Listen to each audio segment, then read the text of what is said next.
Hello everybody, it is Monday, time for a video. I had a couple ideas for today's video. One idea was me talking about my experience getting the second dose of the Pfizer COVID vaccination. Then another idea came to me about doing a video on how celebrity culture has morphed into influencer culture. Um, but I think based on the gloomy day that is today, I will talk about something a little different. Cosmic horror, which is currently my favorite form of horror. Now, what is cosmic horror? Cosmic horror is often referred to as Lovecraftian horror, because Lovecraft is the biggest name in the genre. Um, Much like the Beatles are the biggest name in rock, and depending on where you fall, either Led Zeppelin or Black Sabbath is in metal. They may not have been the first, they may not even been the best, but they have the biggest and farthest reaching influence. So, what is cosmic horror? Cosmic horror is kind of like a melting point between science fiction, fantasy, and horror. And basically, cosmic horror kind of takes from the myths of old, the idea of gods and goddesses and all that, but doesn't use the old mythology, just pieces of the old mythology, but not the old mythology wholesale. And also uses bits and pieces of science fiction. There's aliens and demons, forbidden books, lost cities, that sort of thing. And that's kind of what most people know. But if I had to go one step further, it would be this: cosmic horror is the most nihilistic um, expression of horror there is, because it says that human beings, all life in general, is insignificant. The universe is amoral. It's indifferent to the life that lives in it, and it will eventually destroy everything, and there's nothing you can do about it. Not that it matters anyhow, because all life is meaningless. And as a nihilist myself, I vibe with that. To use the oh, lingua franca of the youth of today. And yes, I do realize I sound as cringy saying that as my mom using 80s slang back in the day. But I'm old, I don't care. Whatever. Um, and the best cosmic horror takes and really rams home that everything is meaningless message. The worst just kind of deals with the trappings of cosmic horror: aliens, tentacle monsters, forbidden books, covens, and all that. Um, but the thing that makes cosmic so interesting to me, and why I love it so much, isn't just that, hey, I believe my life is meaningless and this agrees with me. Yay! It's, when done at its best, it's extremely philosophical. And it's not just, yeah, life is meaningless, but life is meaningless, what do you do with it? Because here's the deal, my little chipmunks. You're gonna die. I'm gonna die. We all gonna die. And from everything I've seen and research, there's no life after death. You die, that's it, you gone. There's no reincarnation, there's no heaven, there's no hell, there's no spirit world, no ghost, or it's just you done, you done. So what do we do with that information? What? How do you live your life like that, knowing that, accepting that? I mean, yeah, you could always like put the blinders of religion on and be like, nope, nope, nope, nope, nope, nope. You know, I used to. But once you've had those blinders taken off, and it's like, oh yeah, shit, fuck. All right. Now what? You know, and so the best cosmic horror deals with those issues. Um, and deals with them in a myriad of ways. Some just saying there's nothing you can do about it. You're nothing more than the sum of your biological programming. So you're going to keep eating, keep sleeping, keep fucking, and making more people because that's what you're programmed to do until the day you die. And having any conversation about this is irrelevant. Some take a little bit more, metaphysical stance. Like maybe there is a way out. Maybe there is something more. Something more to this existence, more to this life than, what we believe.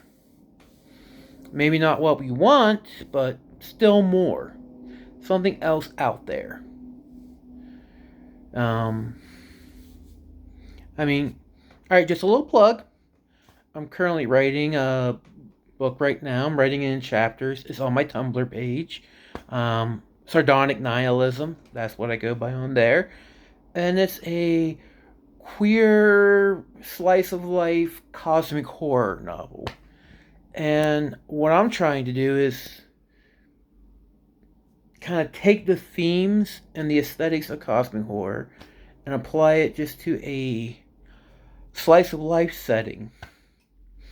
Namely, and do it through a kind of retelling of my own life, like an alternative universe, an AU version of my life. Uh, yeah. So, and because I think it's that cosmic horror aspect that can best express kind of like the horrific indifference of life. For instance, back when, my mother passed away, that year, our heater broke, my car broke in several different ways. It needed a new climate control system and needed new tires. I lost my job.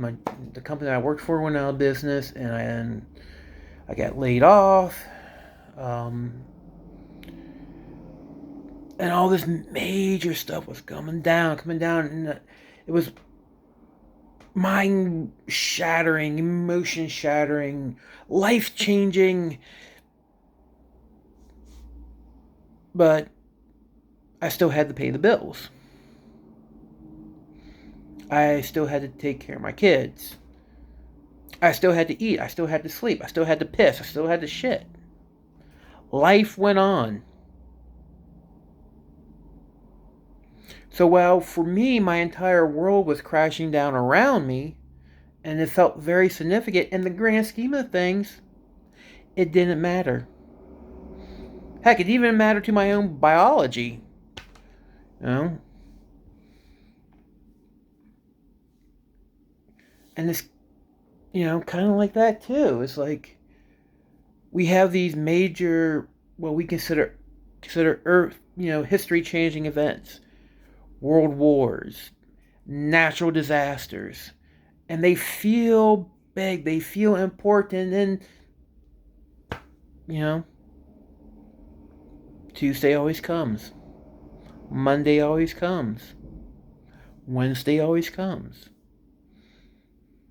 Another day that you have to eat, that you have to sleep, you have to piss, you have to shit, you got to pay the bills. Life rolls on.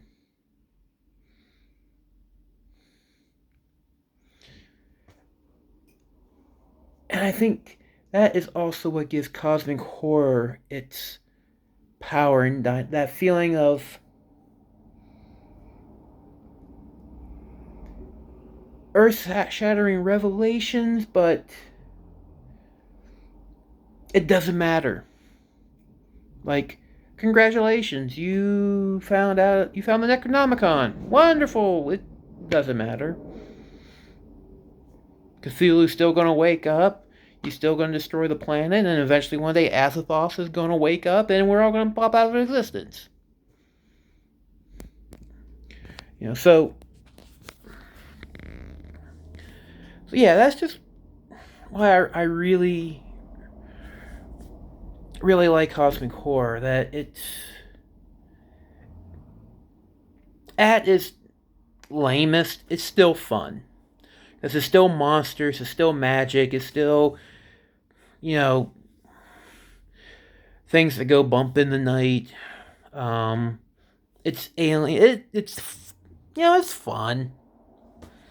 But at its best, it offers some of the most profound, deepest,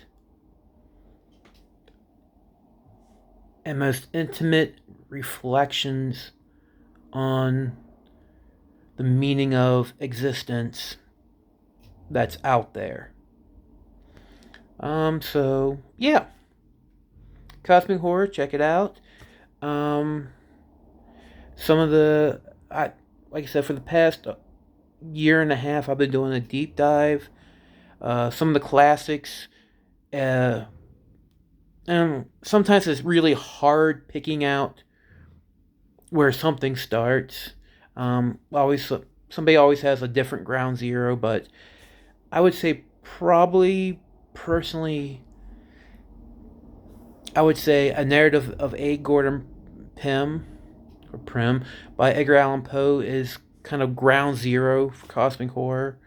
I know it was a big influence on Lovecraft, and he mentions it a lot in At the Mountains of Madness, and to the point where you get the idea that At the Mountains of Madness is almost like a de facto stealth sequel to A Narrative of A. Gordon Pym. Height of the Shepherd and A Denizen of Carcosa by Ambrose Bierce. The King in Yellow series by Robert W. Chambers. Kind of anything by Lovecraft. Although I will say, if you're reading any cosmic horror prior to, honestly, I would say 1950, be prepared. It's going to be classist. It's going to be racist as hell.